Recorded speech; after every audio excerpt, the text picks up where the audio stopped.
Bom dia! Hoje, sexta-feira, 29 de abril, último dia útil do mês de abril. Estamos dando início a mais uma reunião matinal.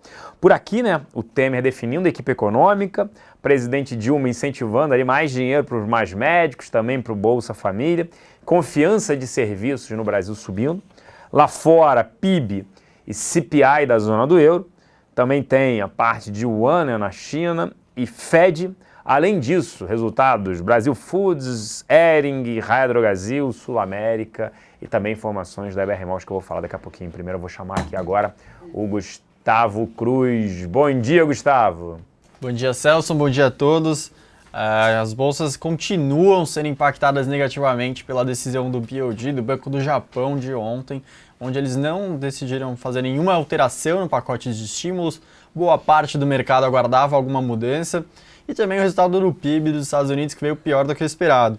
Hoje pela manhã um fator extra está contribuindo para que as bolsas recuem, que é o CPI da zona do euro, o índice de preços ao consumidor, que caiu 0,2%, enquanto o mercado aguardava uma estabilidade. O resultado então veio pior e ajuda as bolsas a recuarem. A gente também teve pela parte externa um fator importante, que foi o Banco do Povo o Banco Popular da China, que ele fez o maior ajuste no Yuan desde 2005, então a situação na China volta a causar alguma turbulência, a causar alguma preocupação. Eles deram um impulso de 0,57 no dólar em relação ao dia anterior, então mais uma vez ajustando a paridade lá com bastante força. No exterior a gente teve alguns dados positivos, que foram os dados de PIB da zona do euro, tanto o PIB consolidado da zona do euro, que avançou 0,6%, veio maior do que os 0,4% esperados, como os PIBs individuais, então também corroborando isso, eles foram melhores que o esperado. Destaque para o PIB da França, que teve alta de 0,5% no primeiro trimestre, todos os dados do primeiro trimestre, enquanto o aguardado era 0,4%. Um dos destaques também fica com a Espanha. A economia espanhola começa a dar uma reação, começou no ano passado, desse ano já começa a ficar mais forte, mais claro, que todo aquele ajuste mais forte realizado começa a ter alguns frutos. Então, alta de 0,8% no PIB da Espanha nesse primeiro trimestre. Um último indicador ainda na região foram as vendas do varejo na Alemanha, a maior economia da região, com certeza impacta bastante, queda de 1,1%, enquanto a expectativa era de alta de 0,5%, então bem pior do que o esperado as vendas do varejo na região. E antes de ir para a parte doméstica, atenção, porque essa semana a gente teve a decisão do Fed, onde eles optaram por manter a taxa de juros inalterada, só com uma pessoa votando pela alta, mas um outro membro que votou nessa reunião pela manutenção, o presidente do Fed de Dallas, o Robert Kaplan, ele já afirma que é necessário que o quanto antes que eles comecem a subir juros. Ele já está mudando de ideia, ele falou que a situação tanto do mercado de trabalho quanto a situação da inflação, eles estão convergindo para o que eles desejam no longo prazo. Então não vê por que manter essas taxas de juros tão baixas. Nas palavras dele, se eles continuarem com as taxas de juros muito baixas, eles podem correr o risco de criar bolhas que podem causar prejuízos ainda piores do que subir a taxa de juros em breve. Indo para a parte doméstica, então rapidamente, aqui a gente teve dois indicadores, só passando por cima hoje. A confiança de serviços avançou 0,4 ponto em abril, com destaque para a situação atual caindo 2,3 e as expectativas subindo 3,1. Já é mais uma sequência mais um resultado de alta na confiança de serviços nesse ano de 2016. Os coordenadores da pesquisa falam que com o desfecho da situação política, isso já começa a ser percebido nos indicadores de confiança. Eles já estão vendo as expectativas puxando esses indicadores de confiança, principalmente por isso, pela solução da parte política que estava muito instável, eles conseguem perceber isso nas suas pesquisas. E passando rapidamente, a gente teve a PNAD contínua, o indicador passou de 10,2% de taxa de desemprego para 10,9%, aguardado era 10,7%, então veio pior, taxa de desemprego avançando ainda mais rapidamente do que o aguardado. E da parte política, aí fica com os dois destaques, o destaque da Dilma e o destaque do Temer. O destaque da Dilma, a presidente ampliou o programa Mais Médicos por mais 3 anos, programa que conta com 18 mil profissionais, sendo 11 mil de Cuba, e segundo os dados do governo, atende 64 milhões de pessoas em 4.058 cidades. E por outro lado, ainda mais, a Dilma ela quer reajustar o programa Bolsa Família em 5%, mas, segundo o seu staff econômico, isso não é possível agora, por não ter espaço fiscal, só com a alteração da meta fiscal de 2016 isso seria possível. Na parte do Temer, agora sim, finalzinho, antes de devolver para o Celso, o Temer ele conseguiu aparentemente o apoio do PSDB, afirmando em entrevista ao jornal do SBT que ele não vai concorrer para uma reeleição, e inclusive ele defende o final da reeleição. Isso fez com que o Alckmin e o Aécio declarassem mais abertamente ainda um apoio ao eventual governo Temer. E o governo Temer já começa a ter mais face com vários nomes. O José Serra, então o senador do PSDB, ele assumiria o Ministério das Relações Exteriores, Henrique Meirelles na Fazenda, Romero Jucá no Planejamento, Moreira Franco como a supersecretaria ligada à presidência, e o nome de hoje que surge também é o Cristóvão Buarque, senador do PPS, que assumiria a Cultura. Então eu vou ver agora para o Celso, a gente se vê novamente aqui amanhã, na semana que vem. Com você, Celso. Obrigado, Gustavo. É impressionante, né? Agora ela quer soltar algumas benesses aí, populares, né? Populistas, mas não tem como, acabou o dinheiro. Vamos lá, fluxo aqui na casa ontem, os locais terminaram o dia net vendido em 16 milhões de reais, destaques na compra só para Itaú, destaques na venda para Natura, resultado abaixo das expectativas, BB Seguridade, CSN, BVMF e Petro 3. Nas duas pontas, Petro 4, Vale 5, Ambev, Bradesco e Duratex. Já os estrangeiros terminaram o dia net vendedores, nenhum destaque na compra, venda 55 milhões de reais, destaques na venda para Bradesco, Vale 5, Itaúsa, Gerdau, Ultrapar, nas duas pontas, Suzano, Natura, Santander, Vivo. Né, a Assembleia da Petrobras ontem, decisão de conselheiros, tudo isso também, segundo o Estadão, a Liquigás, a distribuidora da companhia, também estaria à venda, tem alguns interessados, obviamente, tem Ultrapar, Supergasbras e a Copagás interessados, o ativo poderia valer entre 1 bi 200 e 1 bi e meio de reais, ajuda a Petrobras, mas não resolve, obviamente, o problema da companhia, que tem que rolar esse ano 16 bilhões de dólares. Esse é mais um problema para a companhia, porque ela gera caixa, 20 bilhões de dólares, só que só do custo dela, despesa financeira, são 19 bilhões de dólares, ou seja, sobra 1 bilhão de dólares. E aí o CAPEX de 17 bilhões de dólares, falta dinheiro sim para a companhia. Brasil Foods, o resultado dela, destaque foi um resultado financeiro bem negativo, bem acima das expectativas, receita e EBITDA vieram em linha com as expectativas, o problema foi a despesa financeira maior. E eles afirmaram que o cenário está altamente desafiador, com preço de grãos, né, soja e milho para cima, e preço de exportação de frangos para baixo. Eles implementaram um reajuste de preços de 10% no primeiro TRI, mas apresentaram uma queda no volume no mercado doméstico de 10%. Falaram que mesmo assim isso não repassou custos, né, da parte principalmente de grãos, e a margem caiu. Para variar, a gente segue short no ativo. O resultado não foi ruim, mas a gente segue short no ativo devido a esse cenário altamente desafiador e a troca da população de produtos de maior valor agregado por produtos de commodities. Aí a população olha sempre preço.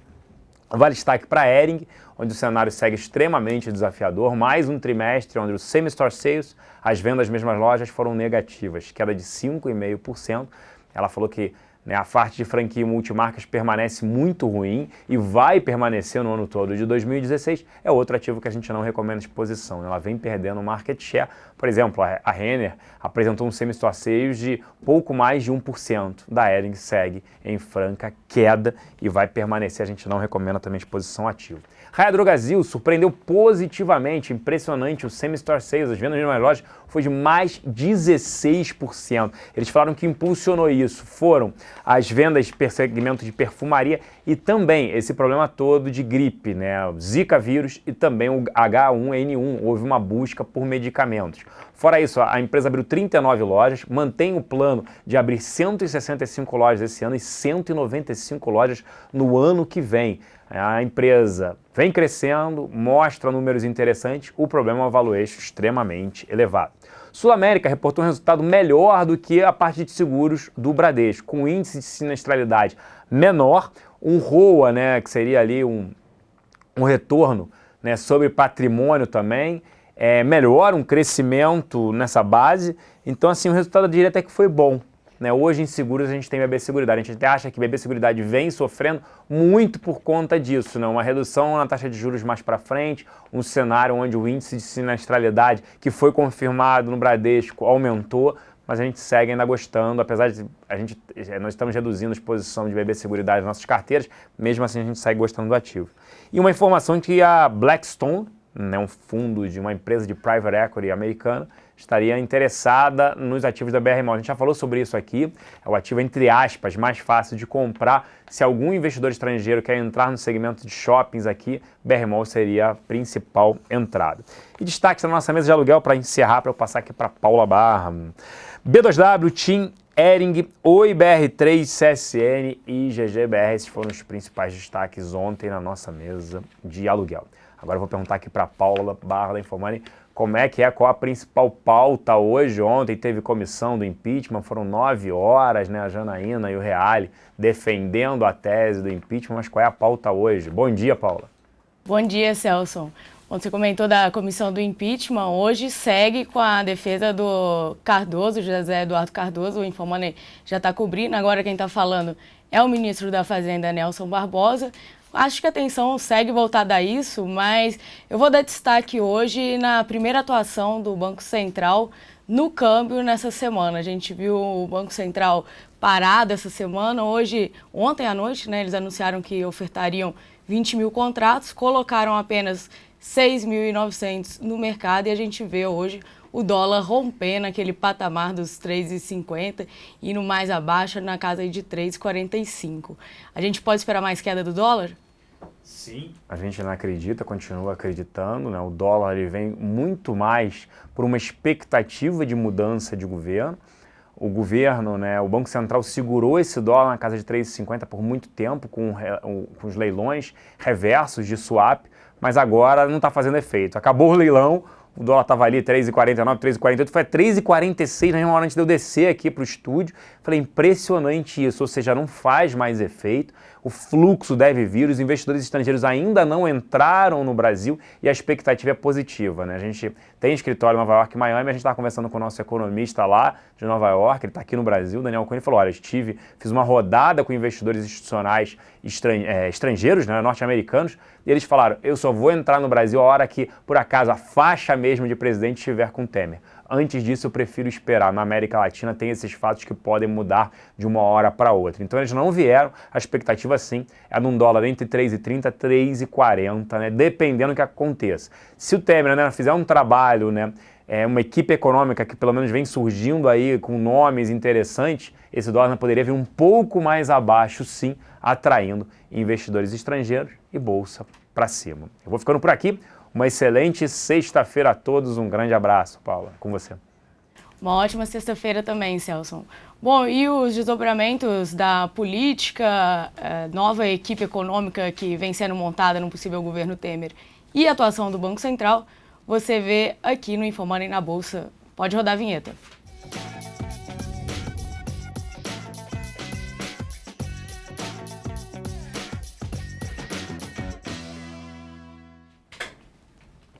Bom dia, começa agora mais um Informani na Bolsa, nessa sexta-feira, dia 29 de abril, último dia, último pregão do mês. Lembrando, sexta-feira é dia de visão técnica, 17h30, hoje com o trader da XP, Aliakim Pereira de Sá. Não percam, ao vivo às 17h30 aqui no Informani. Bom, vamos dar sequência aqui no Informani na Bolsa. A gente vê o Ibovespa mostrando uma leve alta agora essa manhã de 0,4%, 54.551 pontos. Ontem o dia foi de leve queda na Bolsa e a gente vê a reação também do dólar nessa manhã, mostrando uma forte queda, como a gente mencionou aqui, nessa transição do reunião matinal para o Informani na Bolsa. O Banco Central tentou atuar novamente, na primeira vez nessa semana, no câmbio, para tentar conter a queda da moeda. Ontem a gente viu o dólar rompendo os 3,50, que é o patamar de estabilidade, patamar de segurança que o Banco Central vem trabalhando. Após esse rompimento, ontem à noite, eles anunciaram esse leilão de swap reverso para tentar manter o dólar acima do patamar de 3,50, só que o leilão não teve adesão total. Eles ofertaram apenas 9.600 dos 20 mil contratos e o que a gente viu foi uma reação imediata do dólar essa manhã. A moeda cai agora mais de 1% a R$ 3,45. E como vocês viram pela leitura do Celso, analista-chefe da XP Investimentos, a expectativa é de mais queda. No Infomoney, a gente soltou uma matéria nessa semana justamente apontando para esses novos patamares que o dólar pode buscar em função dessa expectativa de troca de governo. E uma unanimidade que a gente viu é o dólar indo primeiramente para casa dos 3,40 e depois buscando a casa dos 3,30. Essa leitura ela veio tanto da Nomura, que é uma corretora japonesa lá de fora, tanto pela análise técnica do Rafael Figueiredo, analista da Clear Corretora, e também do diretor de câmbio da Wagner Investimentos, José Faria Júnior. Os três apontando para a mesma direção. E agora o Celso falando também que a projeção da XP é um dólar na casa de 3,40, 3,30. Ou seja, ainda temos espaço para queda a depender do desenrolar do cenário político. Passando para a pauta política, hoje os jornais estavam preenchidos de assuntos voltados para a nova equipe econômica do vice-presidente Michel Temer. O nome de Henrique Meirelles parece que já vem se consolidando na cabeça dos agentes econômicos como um possível ministro da Fazenda, e agora novos nomes apareceram para integrar a equipe econômica. Entre eles estaria o José Serra, no Itamaraty, que seria incorporado ao comércio exterior, Romero Jucá como ministro do Planejamento, responsável também por aprovação de medidas duras de ajuste na economia, e também na equipe estaria o Moreira Franco com uma supersecretaria para coordenar PPP e concessões, segundo o Estado Econômico. Segundo o jornal O Estado de São Paulo. O Serra ainda não teria respondido se aceitaria ou não essa vaga no Itamaraty. Além disso, seguem as especulações para o nome do possível presidente do Banco Central. E, em cima disso, seguem também as expectativas de como irá atuar esse possível presidente do Banco Central.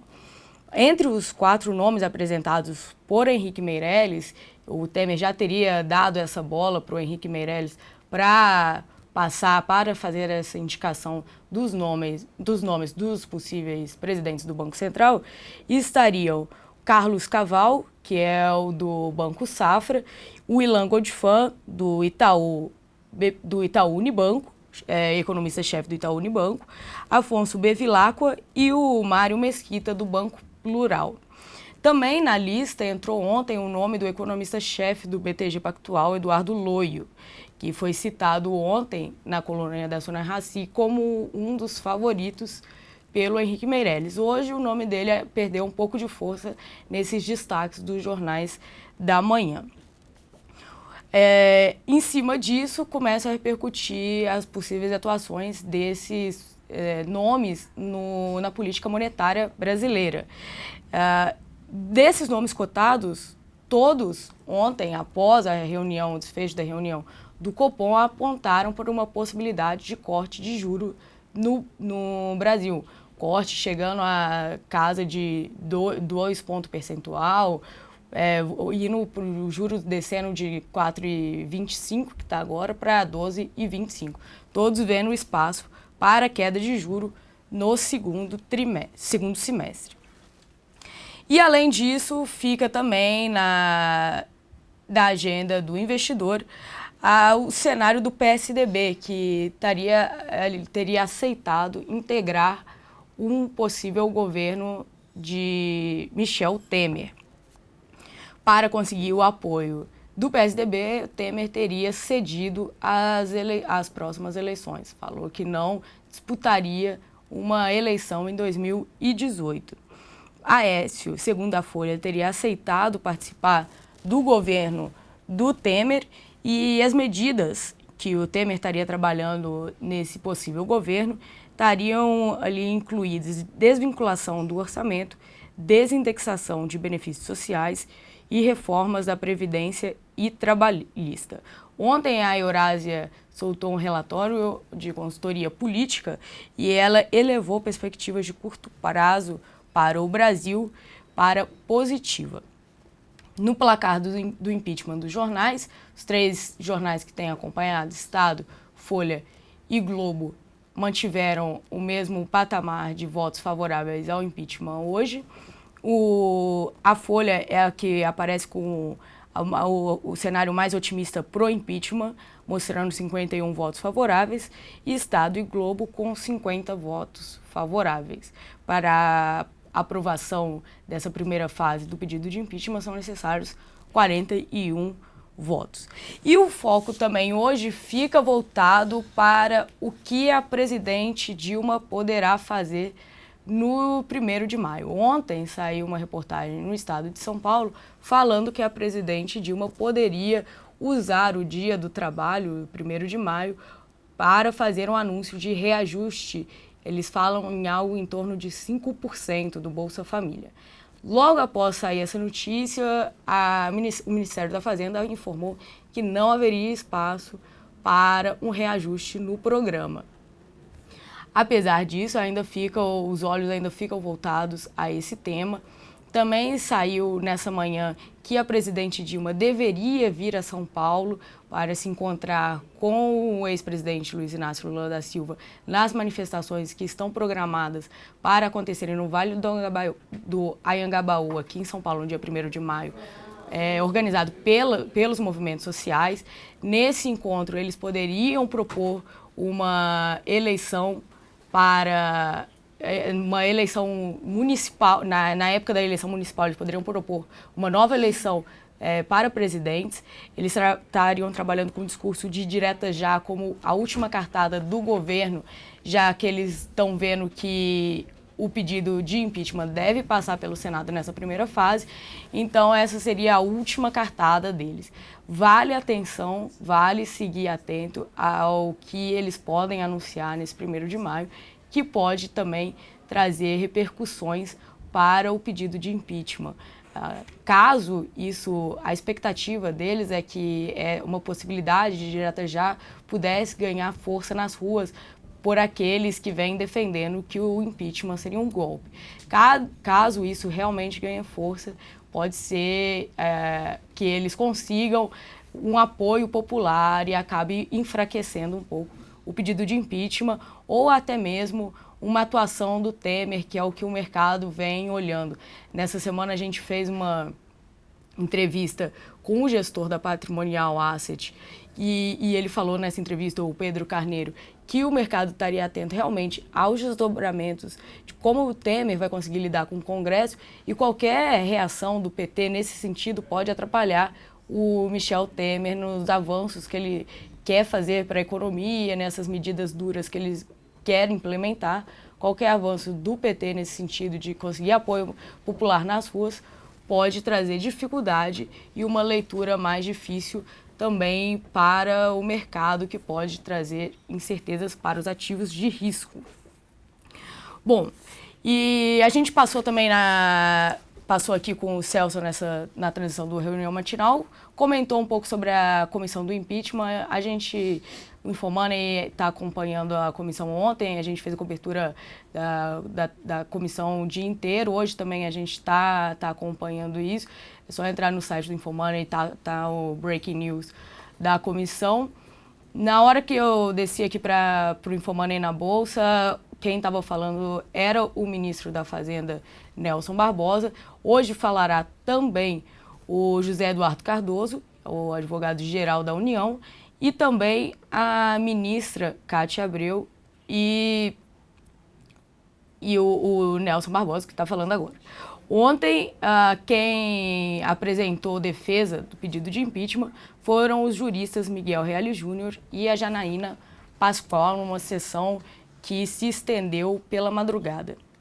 Nessa manhã, para fechar os destaques econômicos e políticos, destaque para a PNAD contínua, que saiu hoje cedo. Taxa de desocupação no trimestre ficou em 10,9%. A expectativa era de 10,7%. Vamos só fazer uma atualização aqui na Bolsa, agora 10 horas e 29 minutos. Hoje mais um dia recheado de destaques corporativos. Ontem, empresas de peso do Ibovespa reportaram, Vale mostrando alta acentuada, Natura caindo depois de um resultado bem abaixo das expectativas. Hoje nós temos os resultados da Embraer, que estavam mostrando alta. Vamos só fazer a atualização aqui. Embraer amenizou a alta, agora mostrando uma valorização de 0,9%, chegou a subir 2,5%. Vale lembrar que a empresa é impactada também por esse movimento de queda do dólar que a gente vê hoje. A fabricante de aeronaves mostrou um lucro líquido atribuído aos acionistas controladores de 385 milhões de reais no primeiro trimestre, revertendo um prejuízo de 196,1 milhões de reais. BRF também reportou seu balanço nessa manhã, mostrando um recuo de 91,5% no lucro líquido, que foi para 39 milhões de reais. O Credit Suisse comentou o balanço da companhia, apontou que ficou abaixo das expectativas do banco, com uma combinação de fraco lucro líquido, performance operacional e resultados financeiros abaixo do esperado. O resultado financeiro da companhia ficou negativo em 104 milhões de reais, antes 108 milhões negativos no ano de 2015.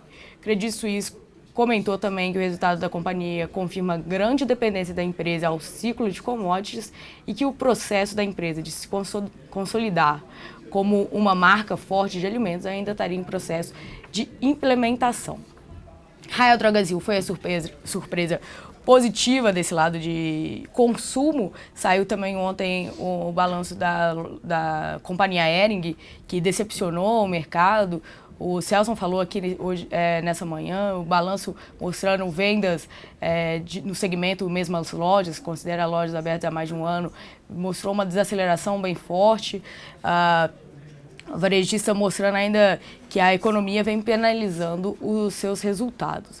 Sobre a Raia Drogasil, o lucro líquido da empresa veio em 90,1 milhões de reais no primeiro trimestre, aumento de 27,4%.